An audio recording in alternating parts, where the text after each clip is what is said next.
Week 46, Day 3, Daniel 4 to 6, and John 18. King Nebuchadnezzar, to the nations and people of every language who live in all the earth, may you prosper greatly. It is my pleasure to tell you that the miraculous signs and wonders that the Most High God has performed for me. How great are his signs, how mighty his wonders. His kingdom is an eternal kingdom. His dominion endures from generation to generation.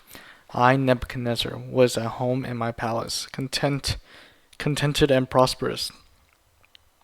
I had a dream that made me afraid. As I was lying in bed, the images and visions that passed through my mind terrified me. So I commanded that all the wise men of Babylon be brought before me to interpret the dream for me.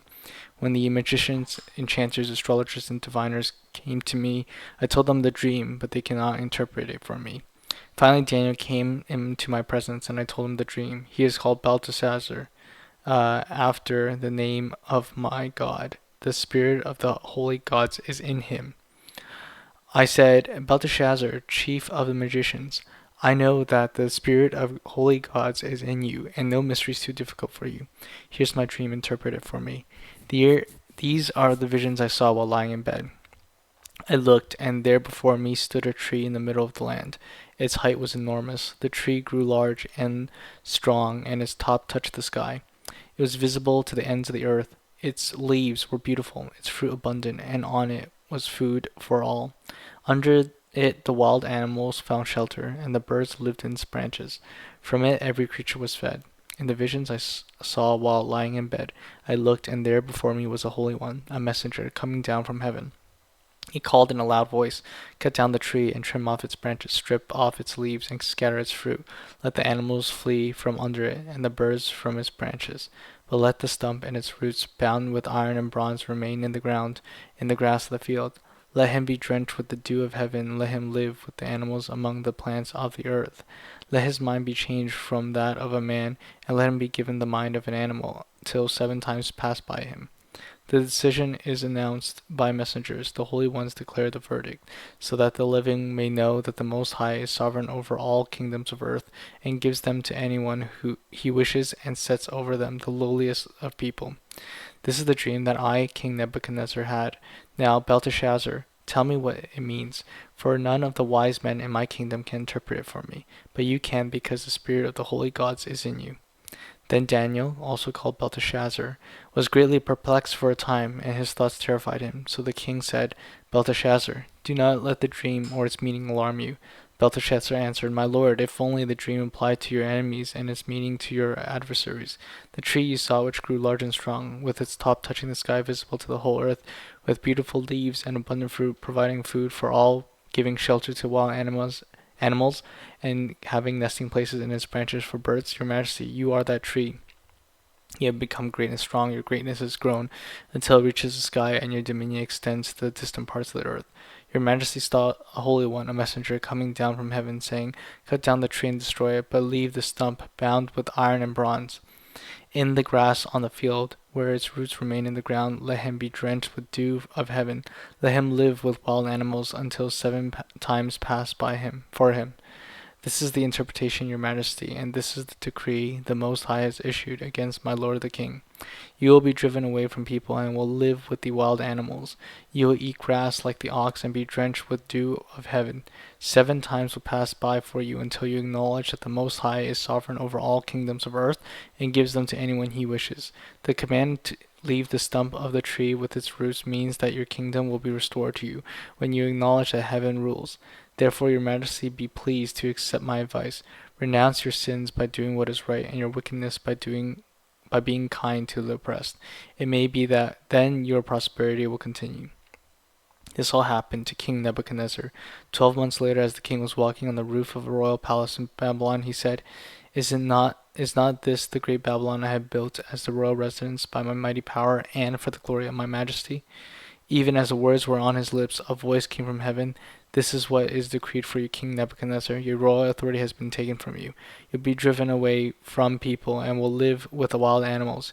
You'll eat grass like the ox. 7 times will pass by for you until you acknowledge that the Most High is sovereign over all kingdoms on earth and gives them to anyone he wishes.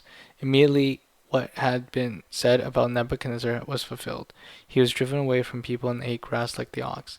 His body was drenched with dew of heaven until his hair grew like the feathers of an eagle, and his nails like the claws of a bird. At the end of time, I, Nebuchadnezzar, raised my eyes towards heaven, and my sanity was restored. Then I praised the Most High. I honored and glorified him, who lives forever. His dominion is the eternal kingdom. His eternal dominion. His kingdom endures for generation to generation. All the peoples of the earth are regarded as nothing. He does as he pleases with power of heaven and the peoples of the earth. No one can hold back his hand or say to him, "What have you done?" At the same time that my sanity was restored, my honor and splendor were returned to me for the glory of my kingdom. My advisers and nobles sought me out, and I was restored to my throne and became even greater than before. Now I, Nebuchadnezzar, praise, exalt, and glorify the King of heaven, because everything he does is right, and all his ways are just, and those who walk in pride he is able to humble. King Nebuchadnezzar gave a great banquet for the 1,000 of his nobles, and drank wine with them.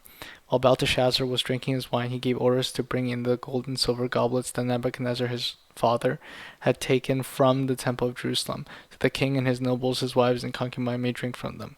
So they brought in the gold goblets that had been taken from the temple of God in Jerusalem, and the kings and his nobles, his wives, and his concubines drank from them. As they drank the wine, they praised the gods of the gold and silver, of bronze, iron, wood, and stone. Suddenly the fingers of a human hand appeared and wrote on a plaster of the wall near the lampstand in the royal palace. The king watched as the hand wrote. His face turned pale, and he was so frightened his legs became weak and his knees were knocking. The king summoned the enchanters, astrologers, and diviners. Then he said to the wise men of Babylon, "Whoever reads this writing and tells me what it means will be clothed in purple and have a gold chain placed around his neck, and he will be made the third highest ruler in the kingdom." Then all the king's wise men came in, but they could not read the writing and tell the king what it meant. So King Belshazzar, oh, not Belteshazzar, Belshazzar became even more terrified, and his face grew more pale. His nobles were baffled. The queen, hearing the voices of the king and his nobles, came into the banquet hall. "May the king live forever," she said. "Don't be alarmed. Don't look pale. There is a man in your kingdom who has the spirit of the holy gods in him. In the time of your father, he was found to have insight, intelligence, and wisdom like that of the gods. Your father, King Nebuchadnezzar, appointed him chief of magicians, enchanters, astrologers, and diviners. He did this because Daniel, whom the king called Belteshazzar, was found to have keen mind and knowledge and understanding, and also the ability to interpret dreams, explain riddles, and solve difficult problems. Call for Daniel, and he will tell you what the writing means." So Daniel was brought before the king, and the king said to him, "Are you Daniel, one of the exiles my father the king brought from Judah? I heard that the spirit of the gods is in you, and that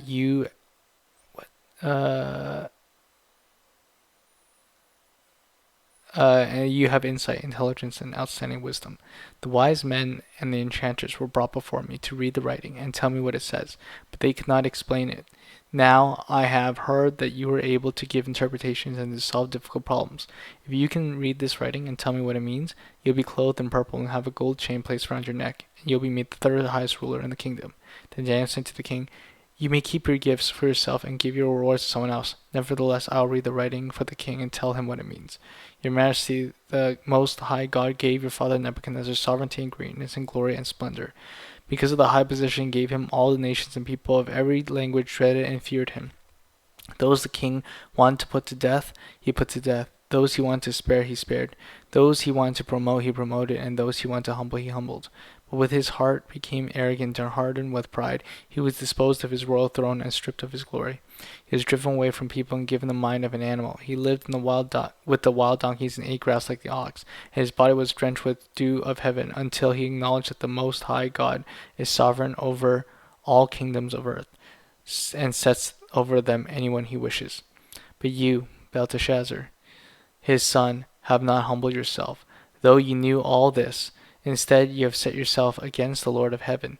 You had the goblets of his temple brought to you, and you and your nobles, your wives, and your concubines drank wine from them. You praised the gods of silver and gold, of bronze, iron, wood, and stone, which cannot see or hear or understand. But you did not honor the God who holds in his hand your life and all your ways. Therefore he sent the hand that wrote the inscription. This is the inscription that was written: Mene, Mene, Tekel, Parsin. This is what the words mean. Mene, God has numbered the days of your reign and brought it to an end. Tekel, you have been weighed on the scales and found wanting. Peres, your kingdom is divided and given to the Medes and the Persians. Then Belteshazzar Then at Belteshazzar's command, Daniel was clothed in purple, a gold chain was placed around his neck, and he was proclaimed the third highest ruler in the kingdom. That very night Belteshazzar, the king of Babylonians, was slain, and Darius the Medes took over the kingdom at the age of 62. It pleased Darius to appoint 120 satraps and to rule throughout the kingdom, with 3 administrators over them, one of whom was Daniel. The satraps were made accountable to them so that the king might not suffer loss. Now Daniel so distinguished himself among the administrators and the satraps by his exceptional qualities that the king planned to set him over the whole kingdom. At this, the administrators and the satraps tried to find grounds for charges against Daniel. In his conduct of government affairs, but they were unable to do so. They find no corruption in him because he was trustworthy and neither corrupt nor negligent. Finally, these men said, "We will never find any basis or charges against this man Daniel unless it has something to do with the laws of his God." So these administrators and satraps went to a group to the king, and said, "May King Darius live forever. The royal administrators, prefects, satraps, advisors, and governors have all agreed that the king should issue an edict and enforce the decree that anyone who prays to any god or human being during the next 30 days except you, your majesty, shall be thrown into the lion's den. Now, your majesty, issue the decree and put it in writing so that it cannot be altered, in accordance to the law of the Medes and Persians, which cannot be repealed." So King Darius put the decree in writing. Now when Daniel learned that this decree had been published, he went home to his upstairs room, where the window opened towards Jerusalem. 3 times a day he got down on his knees and prayed, giving thanks to his God, just as he'd done before. Then these men went as a group and found Daniel praying and asking God for help. So they went to the king and spoke to him about his royal decree. "Did you not publish a decree that during the next 30 days anyone who prays to any god or human being except to you, your majesty, will be thrown into the lion's den?" The king answered, "The decree stands in accordance with the law of the Medes and Persians, which cannot be repealed." Then they said to the king, "Daniel, who's one of the exiles from Judah, pays no attention to you, your majesty, or to the decree you put in writing. He still prays 3 times a day."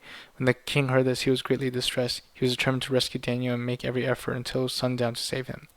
Then the men went as a group to King Darius and said to him, "Remember, your majesty, that according to the law of the Medes and Persians, no decree or edict the king issues can be changed." So the king gave this order, and they brought Daniel and threw him into the lion's den. The king said to Daniel, "May your God, whom you serve continually, rescue you." The stone was brought and placed over the mouth of the den, and the king sealed it with his own signet ring, and with the rings of his nobles, so that Daniel's situation might not be changed. Then the king returned to his palace and spent the whole night without eating or without any entertainment being brought to him, and he could not sleep. At the first sight of dawn, the king got up and hurried to the lion's den. When he came over to the den, he called to Daniel in an anguished voice, "Daniel, servant of the living God, has your God, whom you serve continually, been able to rescue you from the lions?" Daniel answered, "May the king live forever. My God has sent his angel and shut the mouths of the lion. They have not hurt me, because I was found innocent in his sight, nor have I done anything wrong before you, your majesty." The king was overjoyed and gave orders to lift Daniel out of the den. And when Daniel was lifted out of the den, no wound was found on him, because he had trusted in his God. At the king's command, the men who had falsely accused Daniel were brought in and thrown into the lion's den, along with their wives and children. And before they reached the floor of the den, the lions overpowered them and crushed all their bones. Then King Darius wrote to all the nations, peoples of every language in all the earth, "May you prosper greatly. I issued a decree that in every part of my kingdom people must fear and reverence the God of Daniel. For he is the living God, and he endures forever. His kingdom will not be destroyed. His dominion will never end. He rescues and he saves. He performs signs and wonders in the heavens and on earth. He has rescued Daniel from the power of the lions." So Daniel prospered during the reign of Darius and the reign of Cyrus the Persian.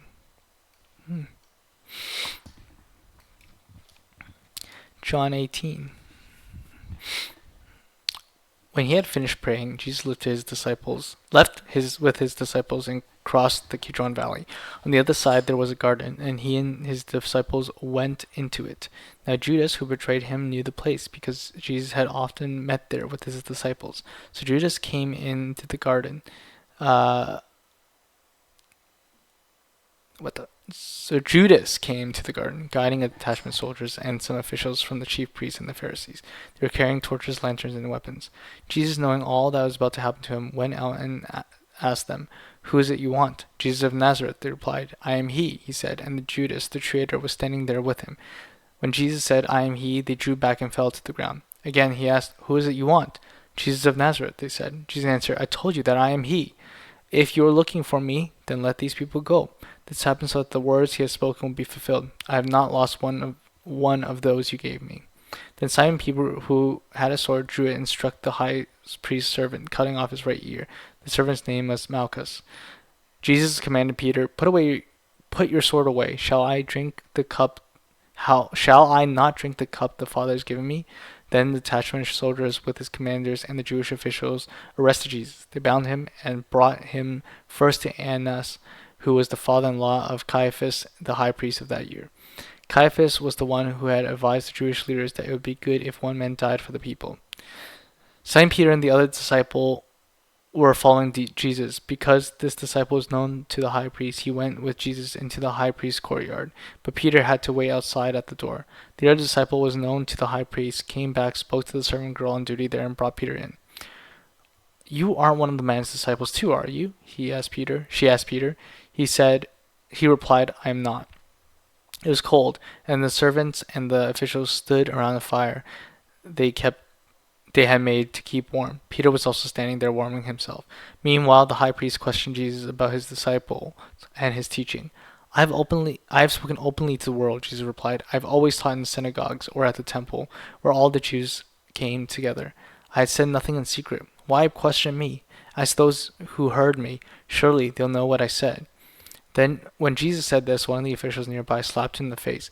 "Is this the way you speak to the high priest?" he demanded. "If I said something wrong," Jesus replied, "testify as to what is wrong. But I spoke the truth. Why did you strike me?" Then Annas sent him bound to Caiaphas, the high priest. Meanwhile, Simon Peter was still standing there warming himself. So they asked him, "You aren't one of his disciples too, are you?" He denied, saying, "I am not." One of the high priest's servants, a relative of the man whose ear Peter had cut off, challenged him. "Didn't I see you with him in the garden?" Again, Peter denied it, and at that moment a rooster began to crow. Then the Jewish leaders took Jesus from Caiaphas to the palace of the Roman governor. By now it was early morning, and to avoid ceremonial uncleanness they did not want to enter the palace, because they wanted to be able to eat the Passover. So Pilate came out to them and asked, "What charges are you bringing against this man?" "If he were not a criminal," they replied, "we would have not handed him over to you." Pilate said, "Take him yourself to judge him by your own law." "But we have no right to execute anyone," they objected. This took place to fulfill what Jesus said about what kind of death he was going to die. Pilate then went back inside the palace, summoned Jesus, and asked him, "Are you the king of the Jews?" "Is that your own idea," Jesus asked, "or did the others talk to you about me?" "Am I a Jew?" Pilate replied. "Your own people and chief priests handed you over to me. What is that you have done?" Jesus said, "My kingdom is not of this world.